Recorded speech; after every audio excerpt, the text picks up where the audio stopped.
pushing all content uploaded to all websites through some sort of draconian content ID filter is very scary. Certainly, those machines are not going to be able to detect the fair use argument well. And so, this is the problem with centralized silos in Web 2.0. So this is why Web 3 is emerging. Hey friends, thanks so much for tuning in. It's wonderful to have you back. Look, this is an interview you're not going to want to miss because we're going to talk about the censorship and fascist tactics we're seeing unfolding all over social media platforms. And I want to start by reading this, guys. It's the First Amendment to our Constitution. It goes like this: Congress shall make no law respecting an establishment of religion or prohibiting the free exercise thereof or abridging the freedom of speech or of the press or the right of the people peaceably to assemble and to petition the government for a redress of grievances. You know what's not in that, guys? Nowhere in there does it say that corporations can't act fascistly and take away our free speech. I don't think it's legal, but they're doing it. And it's really cool when a CEO reaches out to me and says, hey, we should talk about this. And I agree. I have Minds.com CEO Bill Ottman on the line. I want to welcome him right now. Bill, thanks for joining us. Thanks for having me. Hey, I really appreciate it. Look, the First Amendment is the most important amendment. I guess the second is the most important because without the second, then we don't have a first, right? We can't protect our first. But these fascist corporations are taking it away. They're taking away our free speech. No better example than Facebook and YouTube. And this latest thing, Gab's hosting provider is moving to shut down the alt-right social network. This is, of course, the Daily Beast calling it alt-right social network. It's just a social network. But they're being targeted because Robert Bowers posted quote-unquote anti-Semitic conspiracy theories and then went and shot up a synagogue. And now we're told it's Gab's fault, when, Bill, you know as well as I do that this stuff is taking place on Facebook and on YouTube all day, every day. And I don't see anybody shutting them down. Absolutely. I mean, what we know is that censorship does not stop violence and extremism. It amplifies it. This is documented in dozens of peer-reviewed studies. So while bad ideas can exist, they do exist on all of these social networks. There's not a reason with regards to data or empirical evidence that we can understand that censorship of these ideas is going to be the way to solve them. Well, I don't think that they actually care about solving those issues. I think that they care about demonizing people who don't agree with their philosophy on the world. And when I say they, I'm talking about the people that run Facebook, the people that run these social media sites, the people in the corporate media. They're very left-leaning in their beliefs, and they use propaganda to target anybody that disagrees with them. So those on the right, those with conservative or libertarian leanings, are being targeted. President Trump himself has made this most clear by calling out CNN as being fake news.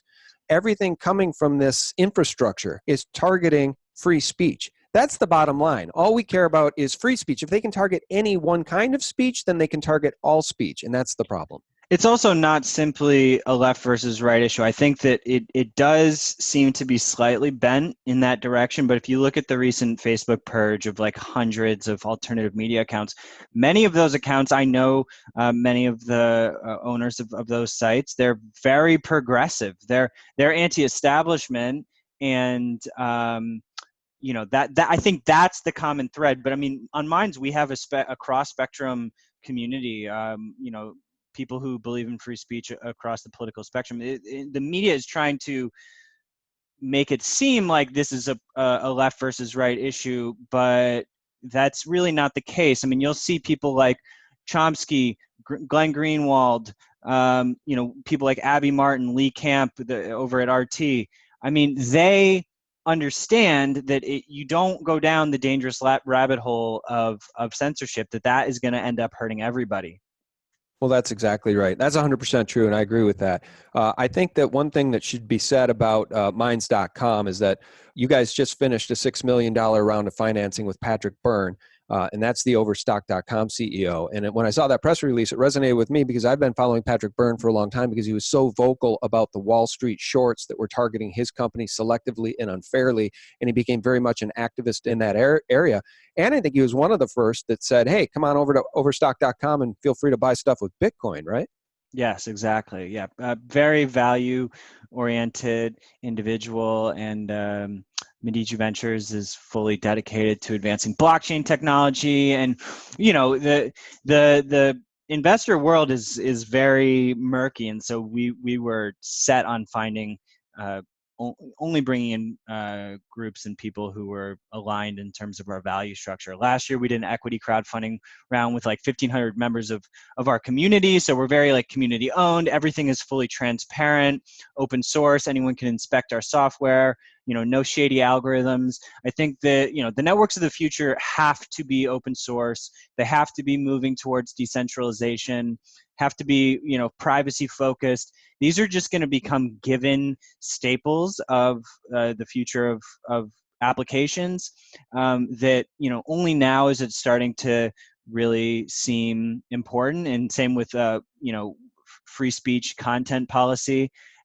Everything's bubbling up, and so the good news is that it's entering the public consciousness. The bad news is that there's some damage happening in the meantime. All right. So for those of us that are fed up with Facebook fascism and selective targeting of conservative speech or libertarian speech or any speech at all, what is the recourse? I mean, at this point, is the only recourse to walk away? I mean, many of us can't walk away from YouTube or refuse to walk away from YouTube because it's the biggest town square in the world. Right. That I think is to some extent true for Facebook as well. I don't engage on Facebook as much, so my channel's not that huge there, but I'm also on minds.com. I guess the recourse is to walk away to other platforms like minds.com, right? I mean, that's ultimately at the end of the That's part day, of we it. have to walk away. Yeah, I mean, I left Facebook and all of them a while ago. I think that you're tempted to stay where your community is. So if you have a large following on any one network, you worked hard for that. And on Facebook, they just brought the algorithms in, and even if you had 1 million people following your page, you probably only reach like 2 to 3% of them. Those types of algorithms are starting to come into YouTube and Twitter and Instagram and all of them. But it's sort of like a drug addiction, and you need to wean off. You don't have to go cold turkey right away, but you want to be building up your presence on alternative networks that support your values. It's like voting with your dollars. Like, you have to vote with your attention. Where we give our attention is what becomes powerful on the internet. It's like physics almost. So you got to walk the walk. If you care about these issues, doesn't mean you need to go cold turkey, but definitely have to take actions. Yeah, one of the frustrations, though, that I've had recently is that even when I'm on some of these alternative networks, like take Steemit, for instance, they just did a fork or an upgrade or something about 6 weeks ago, and now I can't post on Steemit. I don't understand what happened. My Steam doesn't work, or I need different Steam. I don't know, and I follow this stuff. Isn't that hilarious? Can you Yeah. explain it to me? You're smarter than I in this area. Yeah, that seems like just a blip in the upgrade process. I think that user experience is crucial, especially if any kind of up and coming social networks are going to gain mass adoption. We need to be focusing closely on user experience. With our new funding, we're gonna that's all we're caring about is it needs to be accessible to everyone. It even needs to be accessible to people who don't know or even care about these issues, because it just needs to be a given underlying infrastructure. Look, your privacy is protected.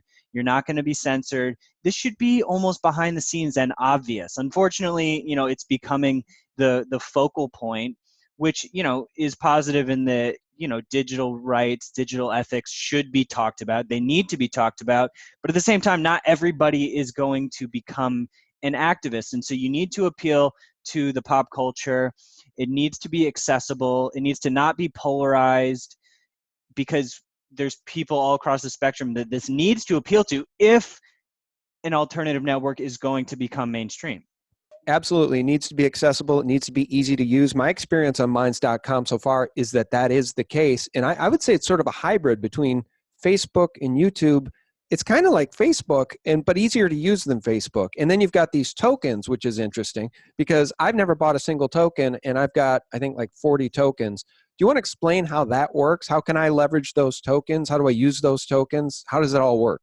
Yeah, definitely. So at minds.com/token for anyone out there who wants to check it out, that's how you can learn how to get them and use them. So for all of your activity and engagement you receive every day, you're earning tokens. So we issued the Minds token on the Ethereum blockchain, which is a decentralized, almost like world computer that can't get taken down. So we're not relying on any proprietary payment intermediaries, which are a huge risk factor for any company. And you earn these tokens for your engagement or for making referrals or for just being active. And then you can use them to boost your posts. One token will give you 1,000 extra impressions on whatever content you want to boost. There's a little boost button on the bottom right of your posts. You can also wire other users on a one-time or monthly basis to support them. Creators can set reward tiers, so sort of Patreon-ish, but without the everything's open source and decentralized. Patreon is using Stripe, actually. And you can also use it to get some premium features. And so we've created this fuel, a decentralized economic fuel for the company that can't get taken down. It's a great way to incentivize and reward the community. We just think that, look, the creators, the people of the network need to get rewarded. They need to not be punished with algorithms and censorship, but be given more of a voice. And, I think safety online is very important. We have a responsibility to give people tools to protect their experience. And at the same time, censorship is not the answer as long as it's legal to, combating these ideas. And we have lots of peer-reviewed studies that show that censorship can make things worse on the internet. And it seems that these big social giants really don't care about the greater social problem and addressing it head on. They just care about their short-term PR. Yeah, and they're finding out that that isn't working very well in the court of public opinion. People are pretty damn sick of the Zuck in his little Illuminati-lined jacket. I don't know if you ever saw that. He was inside a sweatshirt, yeah, sweating bullets. That is a warm hoodie. Yeah, no, it's a thick hoodie. It's a company hoodie. We print our mission on the inside. What? Oh my really? God, the inside of the hoodie, everybody. Take a moment. What is it? Making the world more open and connected. Oh my God, it's like a secret cult. Look at that, making the world open and connected, stream, graph, platform, and this weird symbol in the middle that is probably for the Illuminati. Here's the difference between Facebook and you guys. Facebook, I think, is probably started or created in part by DARPA, or at least Google is, and you guys are not. I mean, maybe at the end of the day, that's the big difference. They're the 800-pound gorilla, and everybody's starting to recognize them as an abusive gorilla. Yeah, so, there's nuance everywhere, and I think that it's easy to simplify. I mean, I think there are definitely some CI-connected venture firms that got involved with Facebook and Google and all of them. And at the same time, there is inner war happening in these companies. For instance, like Peter Thiel is on the board of Facebook. He's a known libertarian, Trump supporter, and he sits down with guys like Dave Rubin. I mean, he clearly sort of supports free speech, but he's sort of in the matrix, in the beast. And we know that there's, employees leaving. All Instagram and WhatsApp co-founders just left because they hate Facebook and Zuckerberg. They know that they sold out all of their users' privacy, and they're sort of destroying those companies. So that there is rebellion happening. There are really smart people in these companies that, we want to help transform them, honestly, because, the idea that Facebook or Google are going to become MySpace, it's possible, but much more unlikely because of the grasp that they have on everybody through their phones and everything. So I do want to be proactive and constructive and hope that they transform. It's very unlikely because their revenue models are completely reliant on surveillance in order to survive. So they have to follow you around in order to make money. Yeah, and sell your data. I mean, we know that literally sell your data. Well, let me ask you this. I want to ask you about the future of the internet, because we can see what's going on in the EU. In September, the European Parliament voted in favor of the copyright directive that will make it very difficult for people like me, and well, it'll make it very difficult for anybody in the EU to share information in the way that many of us do on YouTube with our video news updates and reports and our documentaries. Because what this would do is it would force online platforms to monitor uploaded content and take down anything that includes an extract of copyrighted work. And I'm reading that directly from Forbes. So in the EU, they don't have fair use like we do. We have fair use, so I can show copyrighted work or snippets from interviews on CNN or wherever, as long as I'm enhancing that content with editorial or new information. Then it's fair use. But in the EU, they don't have that, and they're going to kill the internet as we know it. And you know as well as I do, they would love to see that happen here. So what does the future of the internet look like? Yeah, I mean, pushing all content uploaded to all websites through some sort of draconian content ID filter is very scary. Certainly, those machines are not going to be able to detect the fair use argument well. And so, this is the problem with centralized silos in Web 2.0. So this is why Web 3 is emerging. It's more peer-to-peer, decentralized. We're actually working on a prototype for something that would kind of interoperate with the main Minds hub called Nomad. You can find the source code for it, for the prototype, at github.com/minds/nomad. And it leverages Ethereum public-private key for ID, and then a protocol called DAT, which is a peer-to-peer distributed protocol, so that nothing's on our servers, and it's just fully decentralized. So this is really where things need to go. This is still very new technology. It's going to take time for it to mature, but we are focusing on it because we do know that things need to move in that direction. Now, there is some nuance involved in fully decentralized versus centralized. It's not as if decentralized equals good, centralized equals bad. There are benefits to some central servers. For instance, if you want to delete something, in some cases, you might want to be able to do that. On the blockchain, which is immutable, and on a torrent system, when it gets out in the wild, it's out in the wild. You can't just take it back. No takebacks in that world. But so what we think is that you really want to put the user in control, and ultimately the user should decide how they want their data treated. There's also complications for copyright with blockchain and distributed systems, but they're necessary, and so we need to understand and build tools that give users as much control as possible, and that's about the best that we can do. Well, I think it's great, and it's just wonderful to have options out there like Minds.com, because people are starting to walk away, or at least get fed up with these other guerrilla social media platforms. And why don't you tell people how they can sign up for Minds.com? It's free, right? You don't need to buy tokens. You don't need to know anything about cryptocurrency. Just explain how that works. How do you sign up for Minds.com? Yeah, go to Minds.com, or we're in the Android and app stores still, and you can also go check out Minds.com/token. You should follow me at Ottman. You should find SGT Report on there, and look, it's just supporting the networks that you believe in with regards to principles is essential.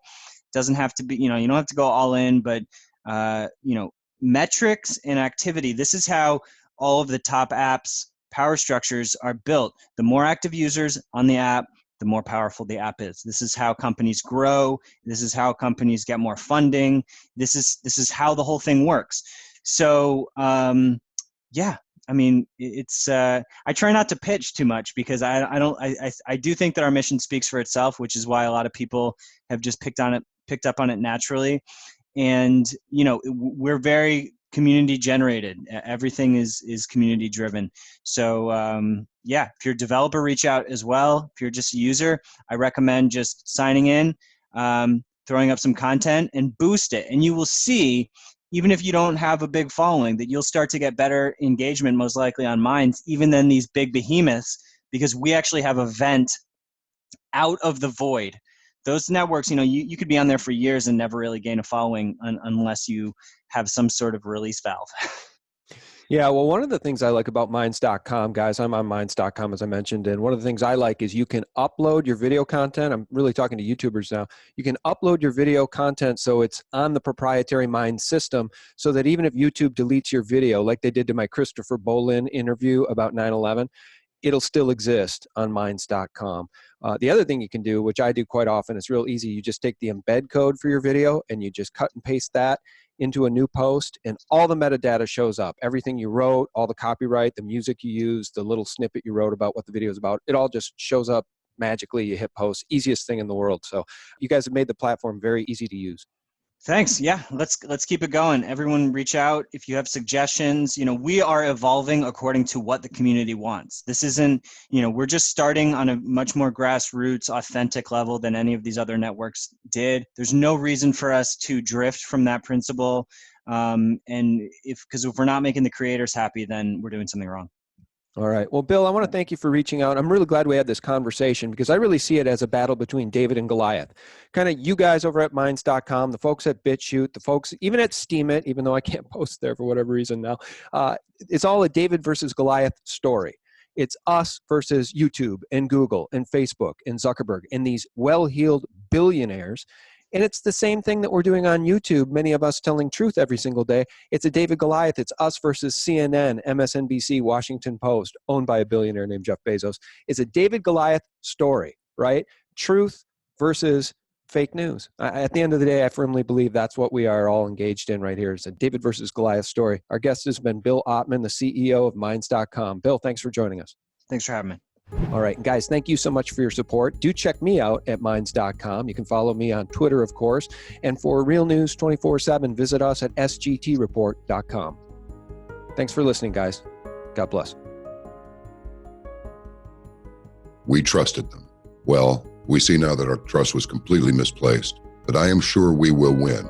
But we need everybody to understand the battle plan, their battle plan. Our battle plan is simple. We take no part in the unfruitful works of darkness. Instead, we expose them, and once light hits those dark areas, they just disintegrate.